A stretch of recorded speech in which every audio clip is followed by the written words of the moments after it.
Hi friends, Tej video log ఛానల్ని అందరు subscribe చేసుకోండి. ఫ్రెండ్స్, మనమైతే ఇత్తన పొడ్లు నానేసాం కదా, చూడండి. పొద్దుగాల, మధ్యాహ్నం, సాయంత్రం 3 పూటలు అయితే వాటర్ పోయాలి. అట్లయితేనే మొలకొస్తుంది. ఈ గడ్డి వేసి మళ్ళీ కిందంగా ఫస్ట్ రాళ్ళు పెట్టి తర్వాత గడ్డి వేసి పైనంగా ఇత్తన పొడ్లది బస్త పెట్టినాక మళ్ళీ పైనంగా ఇగో ఇలా గడ్డి పెట్టి మొత్తం ప్యాక్ చేసి వాటర్ అయితే పోయాలి. ఆ వేడిమికి మొలకైతే వస్తుంది.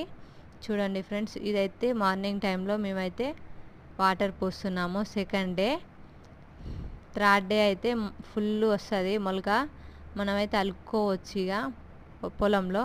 ఒకసారి అయితే మన ఛానల్లోకి వెళ్ళి వీడియోస్ అన్నీ చూడండి. నచ్చితే లైక్ చేయండి. Bye friends. ఈరోజు అయితే తేజ్ కూడా పోసాడు వాటరు మొలకకి. చూడండి ఎంత సరదాగా పోస్తున్నాడు. వాళ్ళ నానమ్మ పోసింది ఫస్ట్, మళ్ళీ సెకండ్